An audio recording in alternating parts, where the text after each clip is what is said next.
Berikut ini merupakan settingan wajib HP Oppo. Jadi bagi kalian pengguna Oppo yang baru beli, itu bisa tonton video ini untuk setting HP Oppo kalian dan langsung bisa dipakai. Caranya berikut ini untuk settingan wajib. Pertama, yang perlu disetting yaitu mengatur pusat kontrolnya. Jadi pusat kontrol itu yang seperti ini. Jadi setiap kita akses ke bawah, dia nampil ada 7 icon tercepat. Jadi kalau kalian mungkin ingin lebih cepat mengakses sesuatu, kalian langsung tarik, pilih di sini, pilih edit ubin. Nah, icon yang penting kalian bisa tambahkan ke atas seperti ini urutannya. Atau dari sini juga bisa. Misalnya mode gelap, kalian tambahkan di sini. Kemudian bisa juga tambahkan di bawah atau menghapusnya juga bisa seperti ini. Jadi seperti itu. Jadi setiap kita narik itu ada pilihan pusat kontrol atau icon.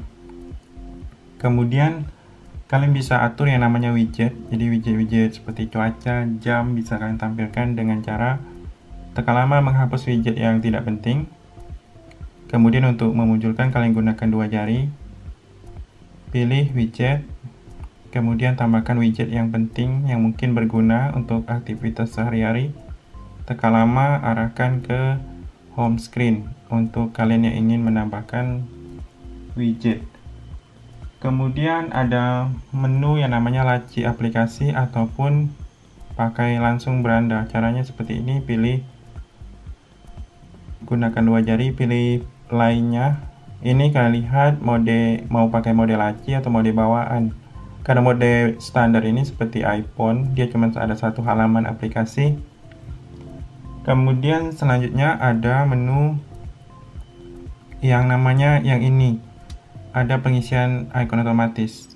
Jadi kita bisa mendownload aplikasi langsung muncul di beranda dan dia mengosong di tempat yang kosong. Kemudian ada menu ketuk 2 kali untuk membangunkan layar. Ketuk 2 kali pada area kosong di layar untuk mengunci layar. Jadi di sini. Dia ada juga di bagian pengaturan untuk mematikan layar. Selanjutnya, kalian lihat di sini ada menu ketuk 2 kali untuk membangunkan dan mematikan layar. Di sini juga bisa. Ini ada pengelola tugas terbaru untuk menampilkan RAM di bagian recent app yang ada di sini. Ini di bawahnya ada RAM yang terpakai atau tersedia dan RAM yang kita gunakan. Kemudian kalau HP baru kan dia ada yang namanya aplikasi bawaan. Jadi ada aplikasi tidak penting yang harus kita hapus daripada bikin beban memori. Cara menghapusnya tekan lama. Itu ada opsi hapus di sini. Pilih hapus. Ini hapus pintasan. Kalau untuk uninstall tekan lama, pilih info aplikasi, pilih bongkar. Jadi ulangi pada aplikasi yang tidak penting lainnya. Kemudian langsung ke bagian pengaturan, buka pengaturan sistemnya. Kemudian kalian bisa atur ukuran huruf, wallpaper di sini. Nah, ini wallpaper dan gaya. Kita bisa atur ukuran huruf. Ada sebagian orang ukuran yang sekarang tidak terlalu bagus dilihat, jadi kalian bisa atur dari sini.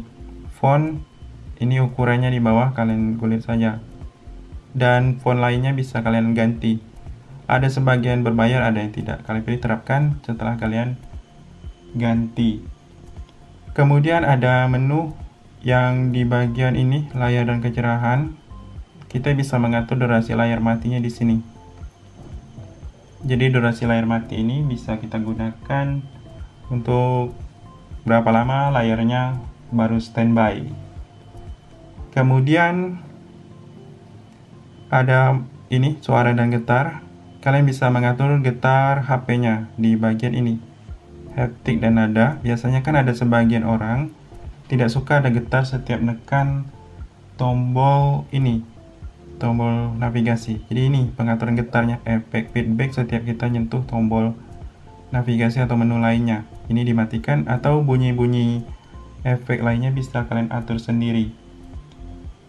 Kemudian di sini ada menu notifikasi dan bilas status. Kalian bisa lihat ada bilas status di sini, dan kita tampilkan kecepatan jaringan, persentase baterai, gaya baterai, dan lain-lain. Bisa kalian baca untuk diaktifkan atau tidak. Kemudian kalian bisa mengatur yang namanya aplikasi di sini. Lihat di aplikasi default, aplikasi bawaannya. Jadi kalau kalian pakai browser, mau pakai Chrome atau pakai internet, sama juga untuk aplikasi lain, tapi biasanya saya mengatur ini browser, saya selalu pakai Chrome. Kemudian ada menu yang penting, yaitu kunci layar di sini. Jadi kunci layar aktifkan supaya lebih aman, entah itu pakai sidik jari ataupun lain-lain. Kemudian kalau kalian ingin lebih aman menyimpan file, aktifkan kata sandi privasi di sini di privasi. Yang ini ada brankas file untuk menyimpan data penting. Kemudian kalau kalian ingin lebih aman untuk baterainya, pilih ke baterai. Kemudian ada menu pengaturan lainnya. Nah, ini ada pengoptimalan siaga tidur. Kemudian ada pengisian daya malam hari yang dioptimal. Jadi dia akan mengisi secara pelan-pelan, sehingga baterai kita lebih awet dan tidak dipaksa dengan fast charging. Jadi dia perangkat Anda mempelajari jadwal tidur Anda dan menunggu selesainya pengisian daya 80% hingga tepat sebelum Anda bangun. Jadi kalau ingin baterai awet, ini diaktifkan. Tapi kadang dia cuma mengisi sampai 80% saja. Kemudian di fitur khusus ini kalian bisa aktifkan berbagai menu seperti layar belah dengan pintasan khususnya 3 jari, jendela fleksibel, kalian pelajari kalau sering digunakan.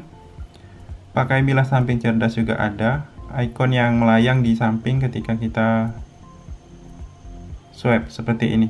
Jadi itu bisa kalian aktifkan kalau butuh, tapi tidak semua orang suka. Nah, selanjutnya mau full screen atau tidak, bisa atur di pengaturan tambahan, navigasi sistem. Ini untuk yang full screen, ini yang pakai navigasi. Kemudian selanjutnya setting keyboard, yang ini ada keyboard dan metode input. Ini ada kelola papan keyboard yang kita gunakan. Pilih keyboard yang ingin kalian atur, seperti memunculkan baris angka, kemudian ketinggian atau besar keyboardnya. Ini ada preferensi, ada koreksi teks, tampilkan strip saran, ganti tema juga bisa. Kemudian papan klip aktifkan supaya kita bisa merekam, copy paste, dan berbagai menu lain silahkan diaktifkan kalau memang penting di opsi pribadi masing-masing. Kemudian kalau di sini ada bola asisten yang seperti iPhone yang melayang. Pilih yang ketuk menu. Nah, yang seperti ini pasti banyak menggunakan pintasan seperti ini.